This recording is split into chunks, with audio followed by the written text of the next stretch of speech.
Hello everyone, welcome to our channel. ఈరోజు కథ. హడావిడిగా ఆ ఇంట్లో ఒక అమ్మాయి బట్టలు సర్దుకుంటోంది.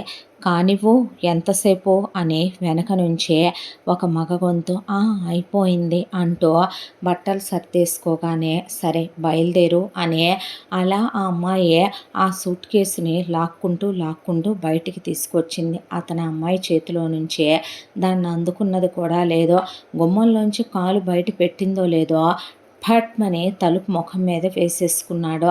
తనే ఆ సూట్ కేసుని లాక్కెళ్తుంటే డ్రైవర్ లేవండమ్మా అని డిక్కీలో పెట్టి క్యాబ్లో ఎక్కింది. ఆ తర్వాత రైల్వే స్టేషన్కి వచ్చి తనే మళ్ళీ స్టేషన్ లోపల దాకా తెచ్చుకొని ఆ తర్వాత టికెట్ తీసుకుని రైల్లో ఎక్కి కూర్చుంది. చాలామందిని అలా చూస్తూ ఉంటే భార్యలు పండక్కి ఊరెళ్తుంటే పంపిస్తున్న భర్తలు ఆ తర్వాత భర్తలకి సెండ్ ఆఫ్ చెప్పలేక వెళుతున్న భార్యలు చూసే కళ్ళల్లో నీళ్లు తిరిగినాయి. వచ్చేటప్పుడు తనంత హడావిడిలో బట్టలు సర్దుకుంటున్నా ఇంకా నాకు వచ్చే టైం లేదులే కానీ ఎటు వెళ్తున్నావుగా, పిల్లల్ని కూడా తీసుకొని వచ్చాయి, మళ్ళీ ఎవడెళ్తాడు వాళ్ళ కోసం అన్న భర్త శ్రీనివాస్ మాటలు. నవ్వొచ్చింది శైలేంద్రకి. ఏమీ మాట్లాడకుండా ట్రైన్లో అలా కూర్చుంది. ట్రైను డెస్టినేషన్కి రీచ్ అయ్యే కొద్దీ ఆ అమ్మాయి మనసులో ఎన్నో ఆలోచనలు, ఎన్నో అలజడిలో. వెళ్ళి ట్రైను స్టేషన్ దగ్గర ఆగిందే. అన్న స్టేషన్ దగ్గరికి వచ్చాడు. చెల్లెల్ని చూసి రామ్మ అని చేతిలో ఉన్న సూట్ కేసు అందుకున్నాడు. అందుకొని కారులో పెట్టుకొని ఇంటికి తీసుకెళ్ళాడు. యాజ్ యూజువల్ వదిన నీకోసం ఈ చీరలు కొన్నాను, ఆ చీరలు కొన్నాను అని సంవత్సరానికి ఒకసారి వెళ్ళే ఆడపడుచు పుట్టింటి వైపు అత్యాశతో పుట్టింటి మీద పడి తినాలి అనుకొని ఆడపడుచు అంటే ఏ వదినకైనా మొక్కు ఎక్కువేనేమో. అలాగే నీకోసమని మా అమ్మగారు ఊరెళ్ళినప్పుడు ఈ చీరలు తెచ్చా శైల, ఆ చీరలు తెచ్చా శైల అని వదిన ఒక డజన్ చీరలు, అమ్మ కొన్నదని 2 పట్టు చీరలు, అన్నయ్య తను కలిసి కంచికి వెళ్ళినప్పుడు తెచ్చామనో చీర, వాటి మీద బ్లౌజులు కుట్టించామని, అడుగు లంగాలు తీసుకున్నామని, మగ్గం వర్కులు చేయించామని చెప్పారు. దాంతోపాటు పుట్టింట్లో వ్రతం ఉందని ఆ వ్రతానికి వదినికి నీకు కలిపి చెరొక నెక్లెస్ తీసుకున్నానమ్మా అని ప్రతి సంవత్సరం వెళ్ళినప్పుడు ఏదో ఒక బంగారు వస్తువు తీసుకోవటం అమ్మకు అలవాటే. అలా తీసుకుని నాన్న ఎలా ఉన్నావమ్మా అని కనీసం బాగున్నానని చెప్పేంత కూడా ఆ అమ్మాయి మాట ఆయన విన్నది లేదు. నవ్వుకుంటూ లోపలికి వెళ్ళిపోయి అమ్మాయి వచ్చిందిగా ఏం తేను, నాటుకోడి తెమ్మనే శైలేంద్ర తల్లి చెప్పటం, ఆయన తేవటం, ఆవిడ వండటం, అక్కడ అన్న పిల్లలు తన పిల్లలు కలిసి వచ్చి కావులు ఇచ్చుకోవటం. ఏం తెచ్చావంటే చాక్లెట్స్, బిస్కెట్స్ ఇచ్చింది పిల్లలకి, కొన్ని బొమ్మలు ఇచ్చిందే. అవి చూసుకొని ఆనందంగా మురిసిపోతూ ఆడుకున్నారు. తల్లి చేతులకి గోరింటాకు పెడుతూ రేపు వ్రతం ఉందనే మొగుడుతో పద్ధతిగా ఉండాలని, సంసారం అన్నాక వైనంగా చేసుకోవాలని, మొగుడు ఒక మాటన్నా సర్దుకుపోవాలని, అత్తమావలో మాటన్నా దిద్దుకుపోవాలని, ఆడపడుచేదైనా చిన్న చూపు చూసినా చిన్నపుచ్చుకోకూడదని ప్రతి సంవత్సరం చెప్పే మాటలే చెప్తూ కాళ్ళకి పారాణి పెట్టి గోరింటాకు పెట్టి చేతులకి గోరింటాకు పెట్టిందే. ఆ తర్వాత తెల్లారి వ్రతానికి రెడీ అవుతుంటే వదిన చీర కడుతూ ఇక చీర పిన్ను పెడుతూ మీ ఇద్దరు సంతోషంగానే ఉంటున్నారుగా, ఆనందంగానే ఉండాలి, మీ ఇద్దరు పిల్లలతో మీ జీవితం ఆనందంగా సాగిపోవాలి, పుట్టిల్లు ఉంది కదా అని మొగుడుతో గొడవలు పెట్టుకొని రాకూడదు, ఎంతైనా ఆడపిల్లకి పెళ్ళయ్యాక పుట్టిల్లు పుట్టింటి వాళ్ళు పరాయి వాళ్ళే అవుతారని, ఎక్కడ తన పుట్టింటి మీదకు వచ్చి పడుద్దోనని ముందే చెప్తూ వదిన మెల్లగా చురకలంటించడం చూసి నవ్వొచ్చింది శైలేంద్రకి. ఆ తర్వాత వ్రతం అయిపోయిన తర్వాత అమ్మ పిండి వంటలు వండటం మొదలుపెట్టింది. పెళ్ళై తనకి 10 సంవత్సరాలు. 10 సంవత్సరాల్లో వీళ్ళు ఇలా మాట్లాడటం తనకు అలవాటే. వచ్చినప్పుడల్లా అవి ఇవి అని వండటం అలవాటే, తనకి పెట్టివ్వటం అలవాటే, తను రావటం అలవాటే, వెళ్ళిపోవటం అలవాటే, తను మౌనంలో ఉండటము తనకు అలవాటే. ఇదేమీ కొత్త కాదు.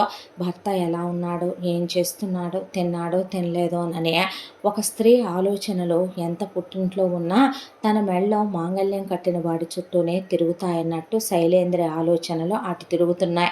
ఈలోపు అక్కడ శ్రీనివాసు ఇంట్లో ఉంటే పనమ్మాయి వచ్చింది. తలుపు కొట్టింది. తలుపు తీశాడు. చాలా గర్వం, చాలా అహంకారం, చాలా పొగరు శ్రీనివాస్కే. లోపలికి వచ్చిన పనమ్మాయి అంట్లు కడిగేసిందే.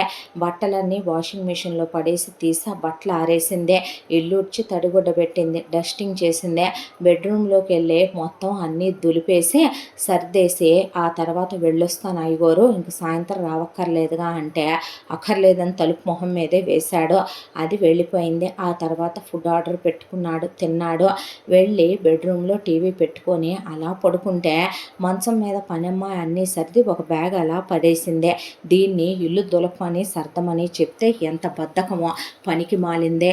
ఇలాంటి వాటిని పనిలో పెట్టుకున్నందుకు దాన్ని అనాలి, అసలు అనకూడదులే. కానీ ఓ పని చేయించుకోవటము రాదు, ఇలాంటి వాటికి పని చేయటము రాదని పచ్చిబూతులు తిట్టి ఆ బ్యాగ్ తీసి లోపల పెట్టబోతూ ఉండగా బ్యాగ్ జిప్పు లూజుగా ఉన్నట్టుంది, ఓపెన్ అయిపోయింది.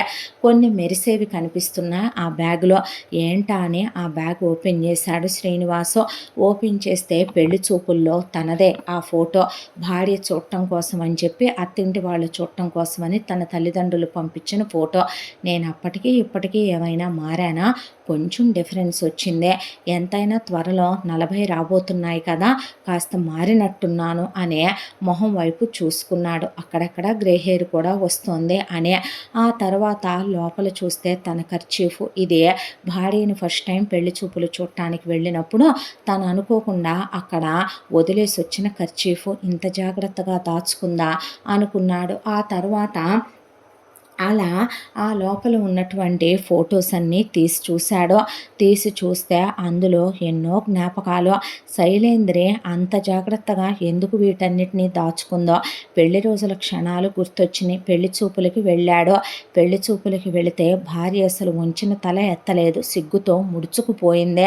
అబ్బాయిని చూడమ్మా అంటే కళ్ళు అలా ఎత్తి దించేసిందే. చూడటానికి బాగుందే, ఒక రకంగా చెప్పాలంటే గనక చదువుకుందే, దానికి తోడు సంస్కారం ఉంది, కులం కలిసిందే. మనం కట్నాలు ఇమ్మనమని అడక్కపోయినా వాళ్ళు వాళ్ళ అమ్మాయికి పెట్టుకుంటామన్నారు, బంగారం ఇస్తామన్నారు, డబ్బులు ఇస్తామన్నారు, ఆస్తిలో వాటా రాస్తామన్నారని వీళ్ళమ్మ నాన్న చూసుకున్నారు. ఆడపడుచు కట్నం ఇస్తానన్నారని చెల్లెలు మురిసిపోయిందే. ఆ తర్వాత ఇక తను ప్రాక్టికల్ మనిషే. అప్పటి వరకు తనకే ఏ ప్రేమాయణాలు లేవు. ఎవరితో ఒకదాన్ని చేసుకోవాలి, రోజు వండి పెట్టడం కోసం, సెక్స్ కోసం, పిల్లల్ని కంటం కోసం, ఇంట్లో వంట పని చేయటం కోసం, ఇల్లు చూసుకోవటం కోసం, సొసైటీలో పెళ్ళాం అనేది ఒకటి ఉండటం కోసం అనే థాట్తోనే పెరిగాడు తను. నిజం చెప్పాలంటే తనమ్మ నాన్నలు కూడా అలా ఉండరు. చాలా క్లోజ్గా ఇప్పటికే పెళ్ళై ఇన్నేళ్ళు అయిపోయినా కొత్తగా పెళ్ళైన నవజంటలాగా నాన్న అసలు జుట్లో ఓ తెల్లెంట్రుక రానివ్వడు. అమ్మ ఇప్పటికీ వాల్ జడేసుద్ది, పూలు లేకుండా ఉండదు. నాన్నకిష్టమని గోరింటాకు లేకుండా ఉండదు. బొడ్డు కింద చీరగొట్టుద్దే. ఇప్పటికీ అమ్మ పెద్ద పెద్ద నెక్కులు బ్లౌజులు వేసుద్దే. నాన్న అసలు అమ్మని ఫ్యాన్సీ చీరలు తప్ప నేత చీరలు కట్టుకుంటే ఊరుకోడు. చెల్లెలు తన భర్తతోనూ చాలా హ్యాపీగా ఉంటుంది. తనే ఎందుకో ఇలా ఉంటాడు. ఫస్ట్ నుంచి తనకున్న అలవాటు అదే. దాంతో ఆ లోపల ఒక డైరీ ఉంది. ఆ డైరీని ఓపెన్ చేసి చూశాడు. చూస్తే అందులో శైలేంద్రి హ్యాండ్ రైటింగ్ అదే. ఆ అమ్మాయి రాసుకుంది, చిన్నప్పటి నుంచే అమ్మా నాన్నలకి ముద్దుల కూతురుగా పుట్టానా అంటే బాధ్యతలు మోసే కూతురుగా పుట్టాను. చిన్నప్పటి నుంచే అమ్మా నాన్న చెప్పిందే వినాలే, అన్నయ్య చెప్పిందే వినాలే. అంతకు మించి నోరెత్తి మాట్లాడే హక్కు కానీ తన అభిప్రాయాలు బయటపెట్టే అర్హత కానీ తనకి వాళ్ళు ఇవ్వలేదు. నాన్న అమ్మ చదువుకోమన్నయే చదువుకుందే. 10th క్లాస్ వరకు కోయెడ్, ఇంటర్ దగ్గర నుంచి గర్ల్స్ కాలేజు, డిగ్రీ వరకు అలాగే చదువుకుంది. దాంతోపాటు సంగీతం నేర్పించారు, నృత్యం నేర్పించారు. అది కాకుండా పైగా వీణ నేర్పించారు. అమ్మ వంట వార్పు నేర్పించింది. గేదెల దగ్గర చాకిరి కూడా చేయటం నేర్పించింది. రేపు ఒకవేళ అత్తగారు రైతువారి అయితే ఎలా అనే దాంతో అంతా దాంట్లో డిగ్రీ అయిపోగానే తనకి పెళ్లి చెయ్యాలనుకున్నారు. తనకి చేస్తే వెనక అన్నయ్యకి ఆల్రెడీ మేనత్త కూతురు ఎదురు చూస్తోంది. ఆమెనిచ్చి అన్నయ్యకి పెళ్లి చేయాలనే ఉద్దేశంతో అన్నయ్యకి గవర్నమెంట్ ఉద్యోగం వచ్చింది. నాన్న గవర్నమెంట్ ఉద్యోగం చేస్తూనే నాన్న అన్నయ్య కలిసి వ్యవసాయం చేస్తారు. తనకంటూ అమ్మా నాన్న డిసైడ్ చేసేశారు. 50 తులాల బంగారం, దానికి తోడు 5 ఎకరాల పొలం, దాంతోపాటు తనకివ్వాలనుకుందే 5 లక్షల రూపాయలు పెళ్లి ఖర్చులు, 10 లక్షల రూపాయలు తనకని కొన్న ఒక ల్యాండ్, ఒక 15 లక్షల రూపాయలు క్యాష్ బ్యాంకులో వేసే మొగుడు కోసం హ్యాండ్ చైను, మెళ్ళో చైను, 2 ఉంగరాలు, ఇలా తనకు పుట్టబోయే పిల్లల ఖర్చు, 2 పురుళ్ళు వీళ్లే పోయాలని, దాంతోపాటు తన సీమంతానికి నగలు, తనకి సీమంతం ఖర్చులు మొత్తం రెడీగా పెట్టి కూర్చున్నారు. అమ్మ నాన్న చాలా సంబంధాలు చూశారు. వచ్చిన ప్రతి ఒక్కళ్ళు వీళ్ళకి ఏదో ఒక వంకలు కనపడి పెళ్లి చూపుల దాకా రానివ్వలేదు. ఆ తర్వాత ఒకరోజు తన గుడికెళ్ళి వచ్చేసరికి అమ్మ చూడమ్మా ఎంత బాగున్నాడో, అబ్బాయి పేరు శ్రీనివాస్ అంట, వాళ్ళ ఫ్యామిలీ కూడా మేము ఎంక్వైరీ చేసాం, మాకు చాలా నచ్చింది, అబ్బాయికి ఏ చెడు అలవాట్లు లేవంట, సిగరెట్ తాగుడు, ప్రేమాయణాలు లేవు, అమ్మాయిలతో తిరిగి ఎఫ్ఐఆర్లు పెట్టుకునే రకం కాదు, అసలు పెద్దగా మాట్లాడంట, స్మోకింగ్ అలవాట్లేదు, ప్యాకాట్లు గట్రా దూరంగా ఉంటాడంట, పైగా అబ్బాయి చేసేది గవర్నమెంట్ ఉద్యోగము, స్థిరచరాస్తులు అబ్బాయి వాళ్ళకి బాగా ఉన్నాయి, అబ్బాయి వాళ్ళ అమ్మా నాన్న ఊళ్ళో ఉంటారు, ఉన్న ఒక్క చెల్లెలు చిన్నది, చదువైపోగానే పెళ్లి చేసి పంపిస్తారంట, పిల్లకి పెట్టాల్సింది పెట్టాక మిగతాదంతా మేము అన్నయ్యకి ఎలా ఉంచుతామో అలా అబ్బాయి కోసమేనంట, అన్నయ్యకి చాలా నచ్చాడు, మాకు చాలా నచ్చాడు, ఏమంటావు అంటూనే పెళ్లి చూపులకు వస్తున్నారని చెప్పేశారు. దాంతో ఏదో బిడియం, ఏదో టెన్షన్, ఏదో కంగారు, మొదటిసారి ఒక మగాడితో తన జీవితాన్ని పంచుకోబోతోంది, ఇక మీదట 100 ఏళ్ళు అతనే ప్రపంచం అని తను బ్రతకబోతోంది. దాంతో నిద్ర పట్టలేదు, అలజడే. ఆ తర్వాత పెళ్లి చూపుల రోజు రానే వచ్చిందే. ఒకవైపున గోరింటాకు పెట్టారు, సిద్ధం చేశారు, తల్లో ఇన్ని పూలు పెట్టారో, పట్టుచీర కట్టారు, ఇన్ని నగలేశారో, పెళ్లి చూపుల్లో అబ్బాయిని చూడమన్నారు, తను సిగ్గులు మొగ్గైపోయిందే. ఆ తర్వాత కళ్ళెత్తి చూసిందే, అబ్బాయిని మాట్లాడుకోమన్నారు. శ్రీనివాస్ గదిలోకి వచ్చాడు.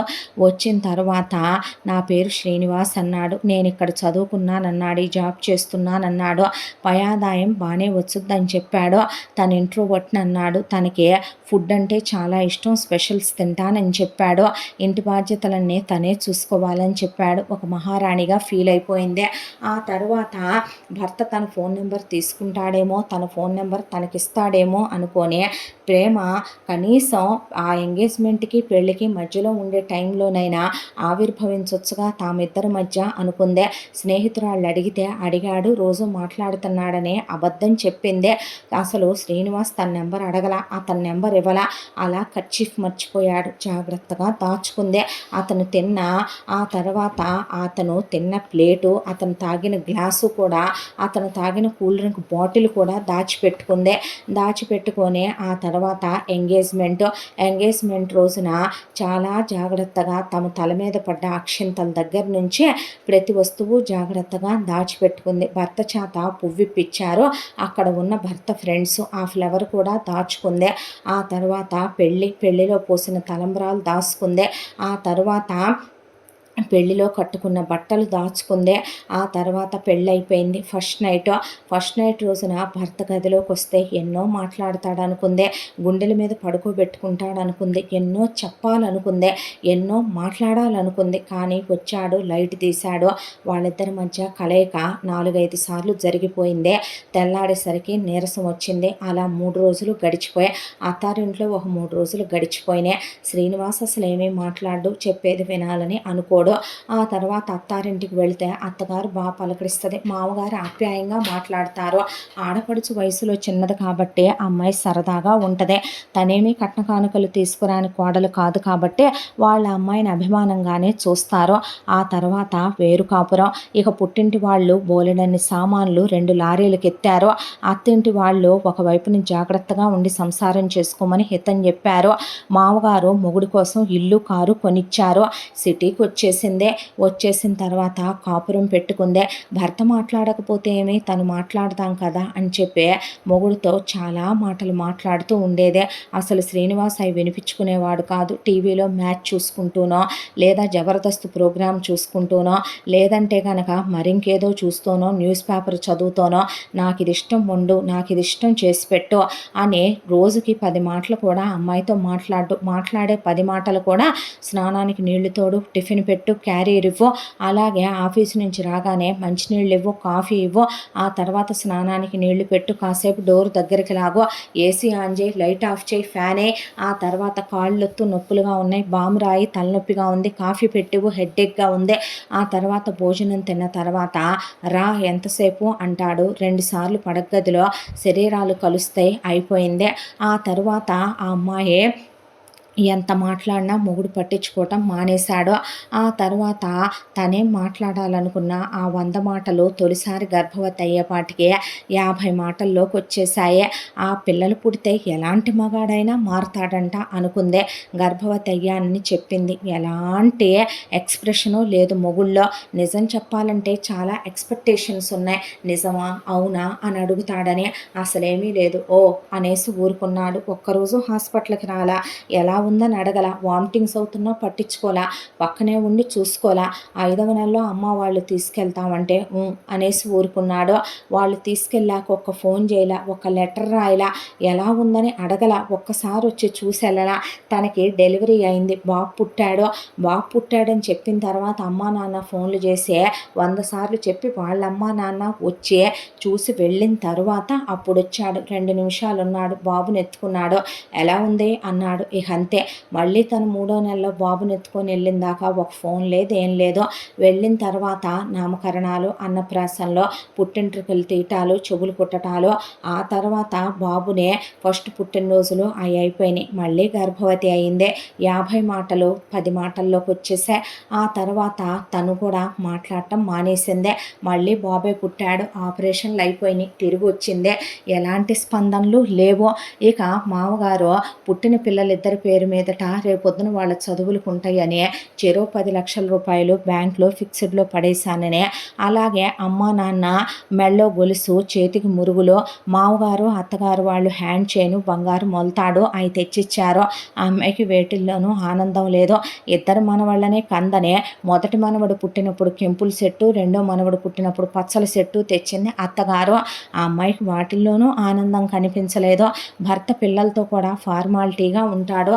వాళ్ళని దగ్గరికి తీయటం, ప్రేమగా ఒళ్ళో కూర్చోబెట్టుకోవటం, ప్రేమగా ఉండటం, ఇలాంటివేవి శ్రీనివాస్ విషయంలో ఎక్స్పెక్ట్ చేయకూడదు.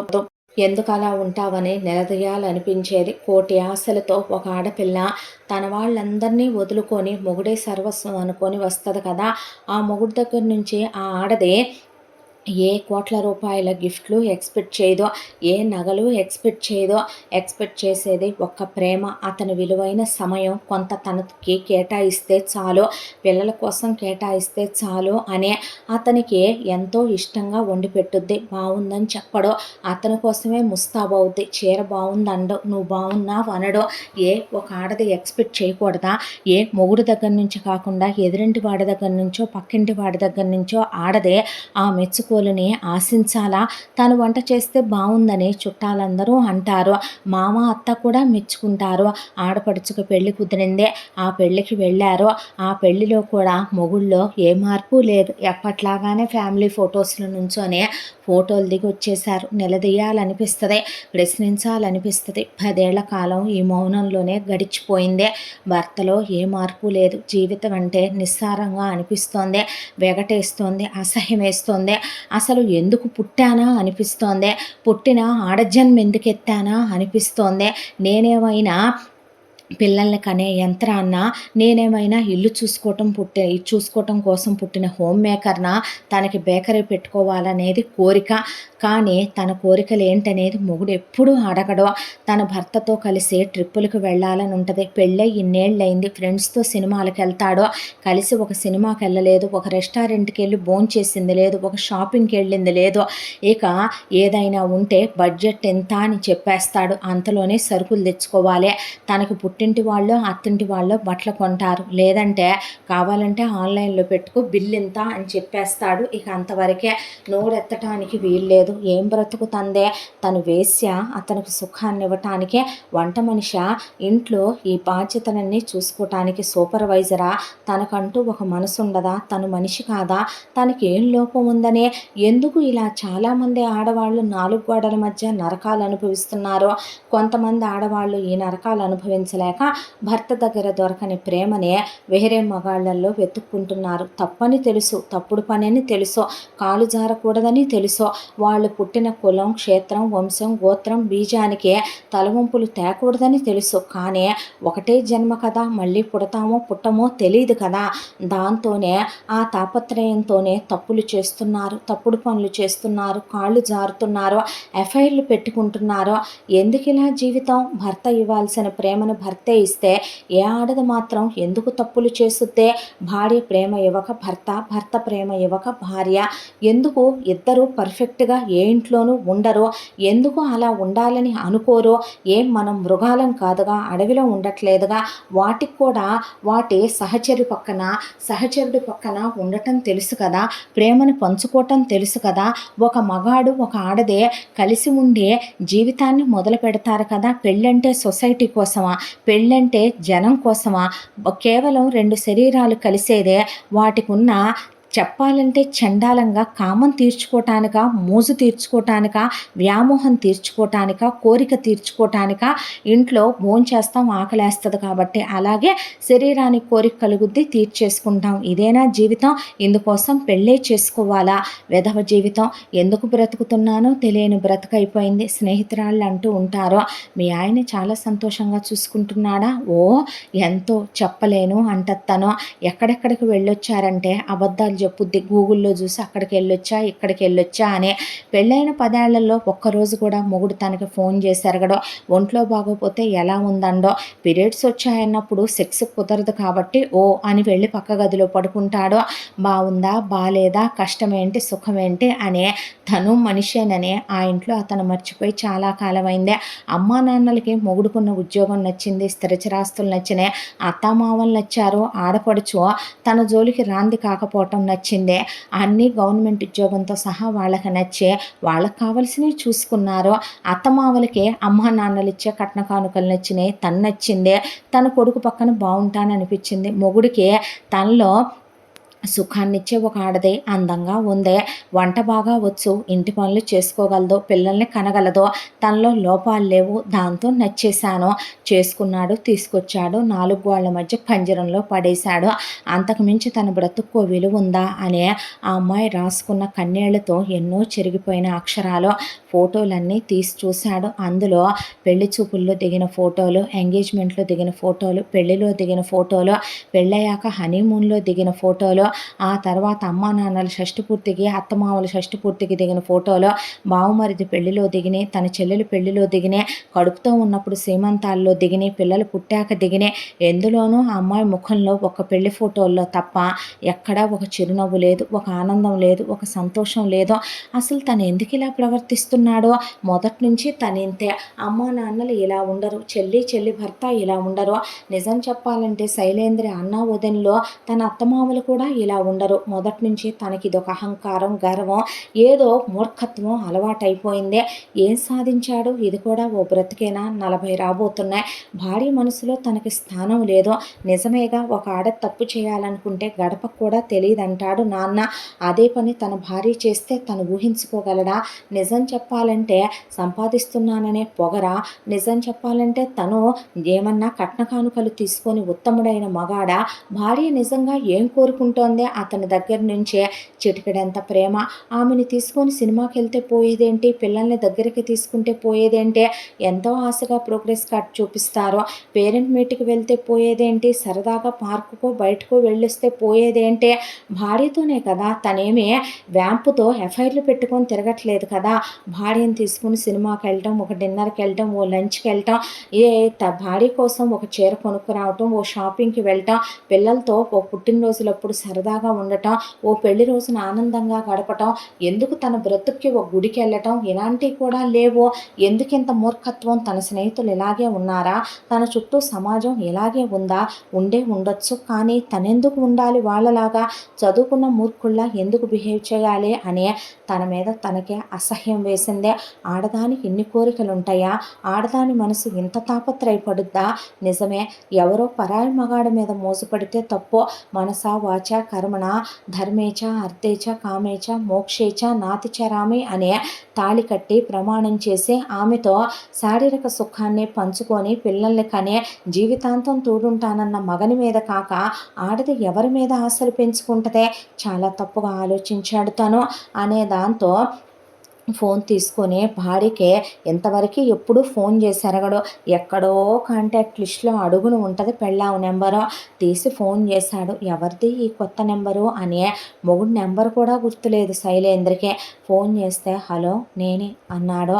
ఎలా ఉన్నారండి అంటే బాగానే ఉన్నాను, నువ్వెలా ఉన్నావు అంటే బాగున్నానండి. ఏం చేస్తున్నావు అంటే ఏమీ లేదండి, అమ్మ పిండి వంటలు ఊరగాయలు చేస్తుంది, బయలుదేరిపోవాలి కదా, పిల్లలు ఎలా ఉన్నారు, ఆడుకుంటున్నారండి, అందరూ బాగున్నారా, బాగున్నారండి, ఎప్పుడు వస్తావు అంటే వచ్చేయమంటారా, ఒంట్లో ఏమైనా బాగాలేదా, పనమ్మాయి వచ్చిందా, తిన్నారా, హోటల్ ఫుడ్ ఏమైనా పడలేదా, ఒక్క మాట తను పలకరిస్తే ఆమె మనసు తుళ్ళిపడుతూ ఉరకలేసే నదిలా అన్ని మాటలు మాట్లాడింది. శ్రీనివాసు కళ్ళల్లో నీళ్లు తిరిగిపోయినాయి. వీలైనంత త్వరగా రా అన్నాడు. అంతే, ఆ అమ్మాయి రెక్కలు కట్టుకొని గబగబా వండినంత వరకు పిండొంట్లు అవన్నీ తీసుకొని 2 రోజుల్లో పిల్లల్ని సంకలో వేసుకొని అన్నీ ప్యాక్ చేసుకొని బయలుదేరిపోయే అలా మేఘాల మీద వస్తుందనే తనే ఫోన్ చేశాడు అత్త మామలకి. వాళ్ళు చెప్పారు. స్టేషన్కి వెళ్ళాడు. మొగుడిని చూసే ఆనందపడిపోయింది. లగేజీ అంతా తనే దింపి కూలీని పిలిచి కారులో పెట్టించాడు. భార్యని తన పక్కన కూర్చోమని పిల్లల్ని ఎత్తుకొని ముద్దాడే వెనకాల కూర్చోబెట్టి పిల్లల కోసం బలూన్లు, ఐస్ క్రీమ్లు, చాక్లెట్లు, బిస్కెట్లు తెచ్చాడు. వెళుతున్నప్పుడు భార్యకి నీకోసం ఓ చిన్న గిఫ్ట్ అని శారీ ఇచ్చాడు. ఆ తర్వాత వెళ్ళాక భార్యని తనే కాఫీ పెట్టి తీసుకొచ్చి ఫ్రెష్ అయ్యిరా, బయటకు వెళదాం పిల్లలతో సహా అన్నాడు. ఫ్రెష్ అయ్యి వచ్చిన తర్వాత పిల్లల్ని ప్లే స్టేషన్కి తీసుకెళ్ళి బయటే పెళ్ళాం పిల్లలకి షాపింగ్ చేయించి బయటే భోంచేశారు. ఆ తర్వాత ఇంటికి వచ్చాక ఎప్పుడూ లేందే ఈ 10 ఏళ్లలో ఆమె శరీరాన్ని కాదు మనసును అర్థం చేసుకుంటూ శారీరకంగా చాలా క్లోజ్గా ఉన్నాడు. ఆ రోజున నెక్స్ట్ డే నుంచి పిల్లల్ని స్కూల్ వ్యాన్లో వద్దని తనే దింపటం, తనే తీసుకురావటం, పిల్లల్ని పార్కు తీసుకెళ్ళటం, పిల్లలతో క్లోజ్గా ఉండటం, ఆ అమ్మాయి వంట బాగుందని చెప్పటం, ఆ అమ్మాయి కోసమని వచ్చేటప్పుడు పువ్వులు తీసుకురావటం, ప్రతి రాత్రి వసంత రాత్రిలా గడపటం, ఆ అమ్మాయికి భోజనం తినిపించడం, పీరియడ్ టైంలో ఆ అమ్మాయిని దగ్గరికి తీసుకొని పడుకోబెట్టుకోవటం, పిల్లల పేరెంట్ మీట్కి, స్పోర్ట్స్ మీట్కి ఆ అమ్మాయితో కలిసి వెళ్ళటం. నిజం చెప్పాలంటే ఒక మగాళ్ళు ఒక ఆడది ఏం కోరుకుంటుందో, ఒక పర్ఫెక్ట్ మగాడు ఎలా ఉంటాడో అలా ఉండటం మొదలుపెట్టాడు శ్రీనివాసం. భార్య ముఖంలో నిజమైన ఆనందం, నిజమైన సంతోషం. ఇప్పుడు తన ఇంట్లో గలగలా నవ్వులే వినపడుతున్నాయి. ఎటు చూసినా భార్య సంతోషంగా కళకళ్ళాడుతూ ఇంట్లో తిరుగుతోంది. పిల్లలు సంతోషంగా నాన్న అంటూ ఆఫీసు నుంచి రాగానే మీద పడుతున్నారు. భార్య పిల్లల్ని తీసుకొని ట్రిప్పులకు వెళ్ళొస్తున్నాడు. కొన్ని పర్సనల్ ట్రిప్పులు వాళ్ళిద్దరూ వెళ్ళొస్తున్నారు. ఎంతో అన్యోన్యంగా ఉంటున్నాడు. భార్య ఇష్టాలేంటో తెలుసుకున్నాడు. ఒక రోజున సర్ప్రైజ్గా ఆ అమ్మాయిని ఇంటి ముందే సెటప్ వేయించి ఒక చిన్న బేకరీ పెట్టుకోమన్నాడు. భర్తని హక్ చేసేసుకుంది, ఏడ్చిందే.